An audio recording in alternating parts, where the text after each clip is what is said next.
Chick-fil-A. The pronoun my goes in front of it. And I've never seen that before.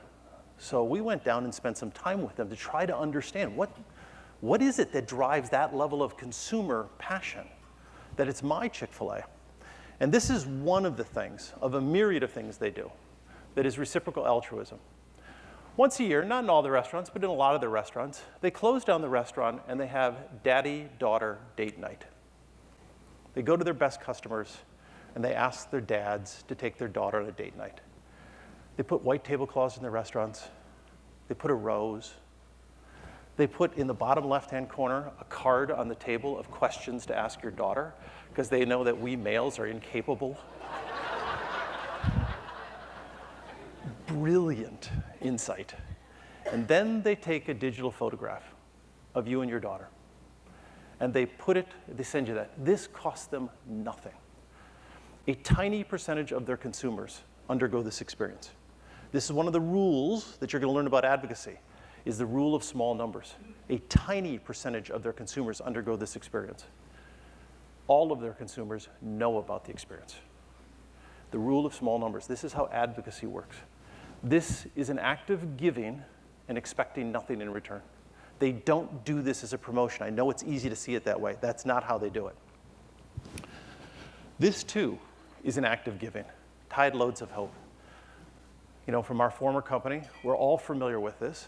It today is the centerpiece of marketing for Tide, but you have to go back to when this started. In 2005 or 2006, when Katrina hit.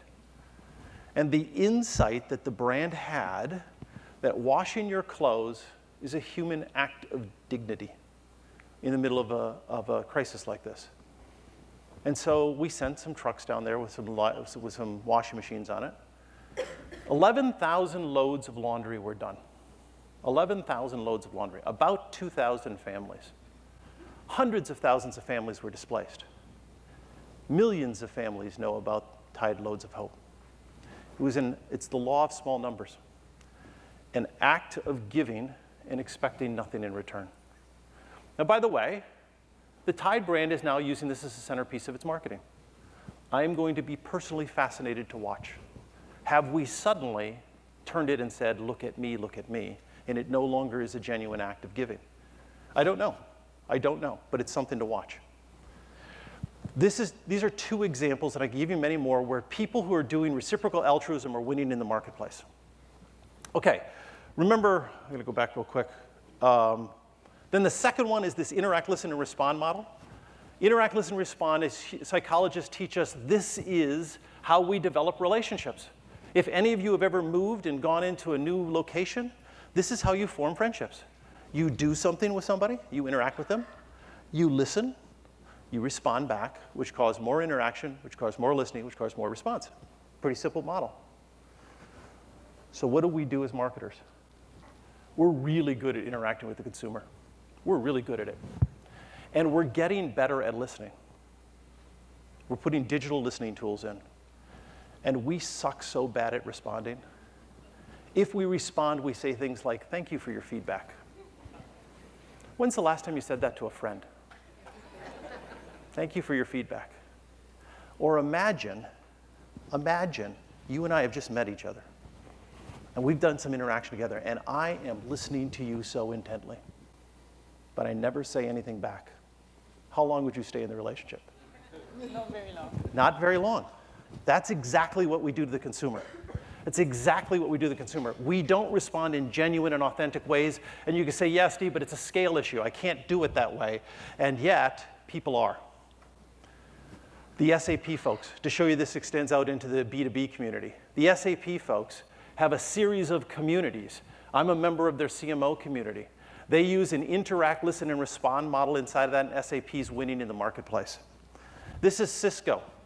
This is a random Facebook page. You have to trust me on this. I didn't search for this. It's a random Facebook page. Somebody writes, I'd like to know how the router Cisco 3300 works. Does it exist as an emulator or a simulator for ITs? I have no idea what that question means. But look how Cisco responded. Hey, Vincenzo, here's some information. And then they end this Can you let us know if that's what you wanted? They responded as a human being. They created an interact, listen, and respond model. And if any of you have seen John Chambers talk about his business results, they're winning in the marketplace. Interact, listen, and respond deepens relationships. All right. I'm dumping a lot of information, I know, and Tammy has threatened me with my life if I go over time. So I'm going to plow forward. We're back to this mathematical model. Relationship times disrupted experience. So we just covered the relationship part of it. You want to have a relationship with those people who are influencing your target consumer. What does a disrupted experience mean then? Well, this is where we spend a lot of time in cognitive psychology. It turns out that our brain is actually designed not to think. Let me say that again. Our brain is designed not to think. It's designed to save its processing power for when it actually needs to use it and remain in a static state other than that. And the trick it uses is a thing called a schema. Schemas are simply mental models of how you make the world work. You have thousands of them going on. You have schemas going on about me because I'm male. You have schemas going on about me because I have gray hair. You have schemas going on about me that I used to work for Procter and now I work for a consultancy. They're just a series of expectations so you don't have to think about things, right? 100% of advocacy, 100% of advocacy occurs when you create a variance from that expectation. A variance from that expectation. If all you do is meet consumers' expectations, you get zero advocacy. So we must create a variance from the schema. So let me illustrate that. For those of you who are leaving tonight or going home tomorrow, many of you will pick up your car at the airport, and as you drive home, you will drive on the right-hand side of the road, and the person coming at you will drive on their right-hand side of the road. It's a schema. It's a set of expectations. Remember the first time you went to the UK and you saw people driving on the wrong side of the road? For my UK friends, just flip those two stories. The one thing I can guarantee you did is you talked about it. Because it so disrupted your schema, even if you knew it in advance it was going to happen, the first time you saw a car coming the opposite way from what you expected, it's such an entrenched schema for us. The one thing you did is you talked about it, and it's because the brain can't stay in a state of disequilibrium. It must get back into equilibrium, and so it talks about it. If you want to see this at play, go to a funeral where someone suddenly died. Everybody's talking. It's your brain desperately trying to get back into equilibrium. And that's how it works. So let me give you another example. This happened, believe it or not, 2.5 years ago. We still talk about this today. I actually saw an interview with Sully Sullenberger. Paul, you didn't. Paul's seen this talk before, and he's going to stand up at one point and say, a plane is coming, a plane is coming. I saw an interview with Sully Sullenberger on CNBC. It's still part of our vernacular. We still talk about this. About 3 months after the Miracle on the Hudson, this happened. Plane crashed in Buffalo, New York. 50 people died. It's far more tragic, far more tragic. We don't talk about this. Why? Why do we not talk about this, but this is still in our vernacular? Anybody? The crash was expected, the devastation was expected. So what's your schema? You expect the tragedy, whereas this is a disruption. Right. You expect the tragedy, so this is a disruption. Our schema, remember, don't place value judgments on schemas. Planes crash, people die. This interrupts our schema. This picture alone interrupts so many schemas. Where are planes supposed to be? Where are people supposed to be? Sully Sullenberger interrupted our schema. What is your schema about airline employees?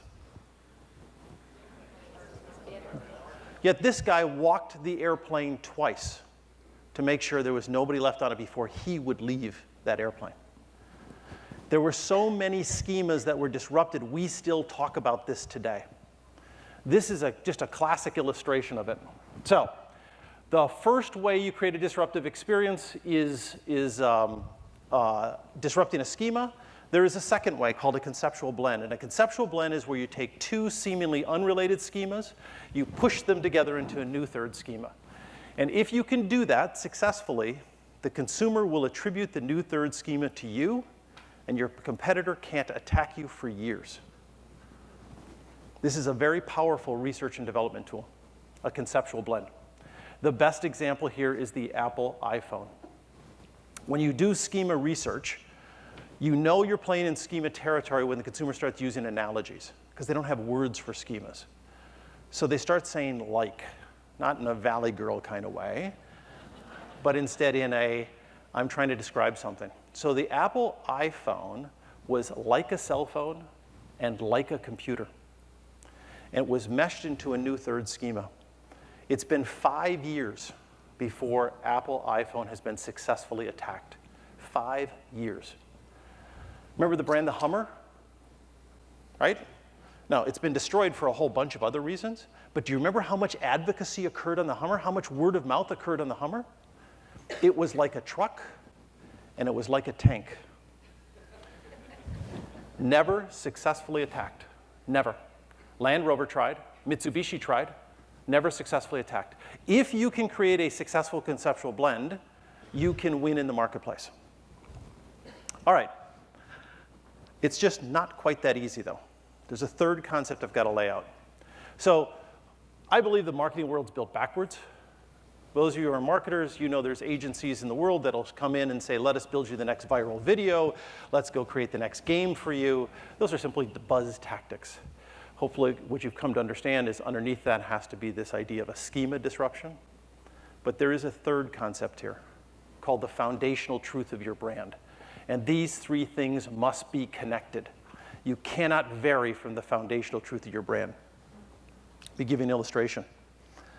A number of years ago, Las Vegas tried to change its market positioning to, it's a family-friendly place. That's a schema disruption, right? It disrupted your schema, but it failed. And because what they missed was, they missed the foundational truth of the brand, which is Las Vegas is Sin City for adults. And so in schema theory, what this looks like is I have two schemas that are so far apart, and I try to push them together into a new third schema, and the consumer says, they're too far apart, I don't believe it. And if the two schemas are too close together, what happens? There's no surprise. So the art of schema theory is the distance between the two schemas. This is called the theory of congruency, and this violates everything we were trained at Procter. The theory of congruency says the brand must be congruent most of the time and mildly incongruent some of the time. The choice of the adjective there is very important. I didn't say wildly. Wildly is too far apart. Mildly is separated by a little. A brand must be congruent most of the time, mildly incongruent some of the time. Brands that win in the marketplace practice this. That doesn't mean you violate your core foundational truth. Anybody here from Coca-Cola? Oh, wonderful. Anybody know the brand Diet Coke Plus? It's Diet Coke. It's Diet Coke plus vitamins and minerals. Right? Diet Coke plus vitamins and minerals. You can see the conference room in Atlanta where they're sitting around going, what could go wrong from here? And of course, what they missed was the foundational truth of Diet Coke. Diet Coke, we do not drink Diet Coke for health reasons. We inherently think Diet Coke is bad for us. Adding vitamins and minerals is a violation of the foundational truth. These are smart people. These are smart people. You know, we've all made plenty of mistakes, so I'm not highlighting it because Coke is dumb or not. It's just it's an illustration of the violation of the foundational truth. Okay, let me bring this all together for you.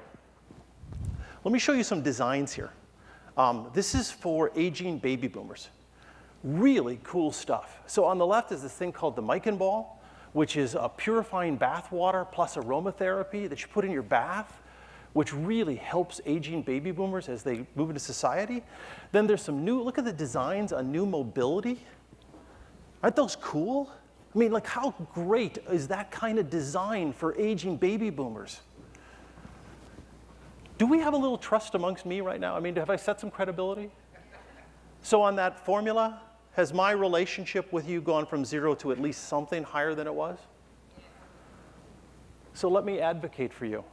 Now let me disrupt your schema. See these great designs? These kids did that.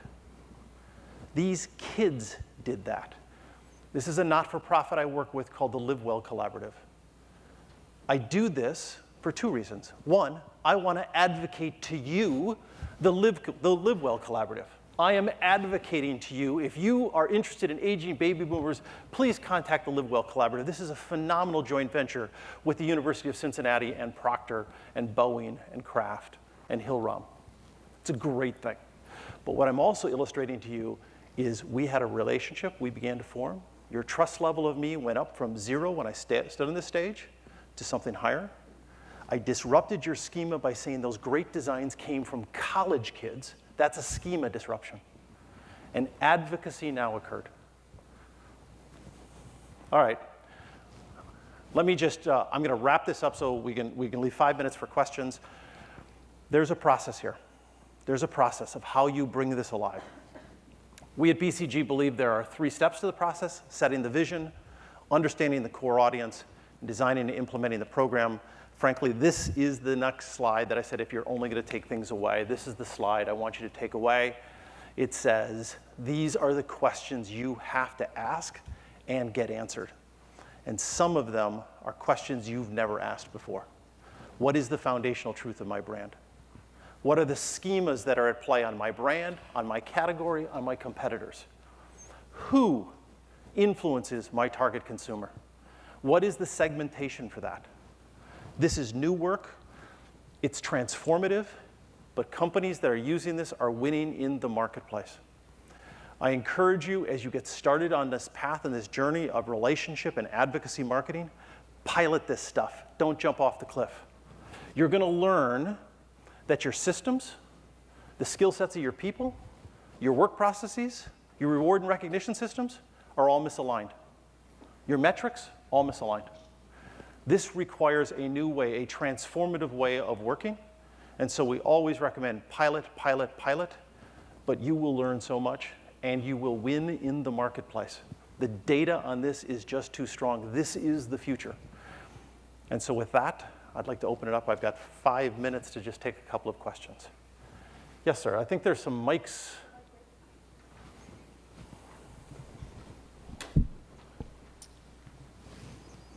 Hi. This was extremely interesting. I just one question regarding foundational truth of a brand. When you launch a new brand and there is no truth in the brand, how do you create that surprise effect that is needed for disruption? So you're right. If you're launching a brand new brand, there is no foundational truth. So you have the ability to help create the foundational truth with the consumer. But if you're launching a new brand, you must disrupt on some functional benefit. I guess you could, in theory, disrupt on an emotional benefit, but you've got to disrupt. And so you must understand what are the schemas that are at play in the category, not on the brand, but in the category. If you think about what Swiffer did, Swiffer, not using this, they did it intuitively, they interrupted the schemas of what cleaning was. There was a schema of how you mopped a floor, and they interrupted that on a very functional basis as a brand new brand when it came out however long ago now, 10, 12 years ago. So that's an example. But there you have to look at the category instead of the brand. Yes?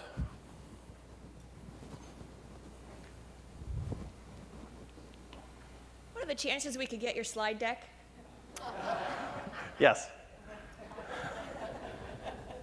There's a question over here. I talked to Tammy. What do I look like? The answer man? Steve, I'm a little bit confused, actually. You were looking for Kevin in the room. I believe that I know quite well the landmark theory. And what is confusing to me is that it seems that the advocacy marketing that you're saying is something different. To me, it is just a consequence. If you're not respected by someone, you're not loved. If you're not loved, therefore, you're not committed to anyone, and therefore, you do not advocate if you want the person or the things. So how is different versus such a theory? It's a great question. So what's really different about this? What's fundamentally different, the sexy, cool stuff is the schema disruption. But Martin Sorrell over here will look at you and say, well, this is what we do in great creative. And he's right. Great creative is schema disruption. What's really different is the relationship part. It's what are you doing to form relationships? And I submit to you that most marketers here in the room don't have the skill sets to go form relationships with consumers. True relationships, which are dialogue, which are exchanges back and forth. That's what's truly fundamentally different. And it's then merging those two things together is where you really get differences. This is the really hard work. Yes? I'm wondering if this might be a bit of a schema disruption of its own. We've often, and yesterday morning in the women's group, we talked about philanthropic world charities and so forth. It occurs to me that for at least part of your equation, the charitable world might be a really good place to go and learn. And you've already talked about one. The relationships that the good charities, not all, have with their donors is off the scale. And I'm wondering if you have some thoughts about where there might be some insights on that front. The same principle applies. I've had a conversation with a number of you. The personal model I'm working in my life is I do this Boston consulting thing for 100 days a year paid. Then I do 100 days a year consulting in the not-for-profit world. This is my give back to society. By the way, if you do the math, that's still 165 days to just go screw around. Not a bad model. I'm learning, as I'm exploring the not-for-profit world, this model is so powerful in not-for-profits because they already have a leg up on relationship. They tend to know who their donors are. What they miss is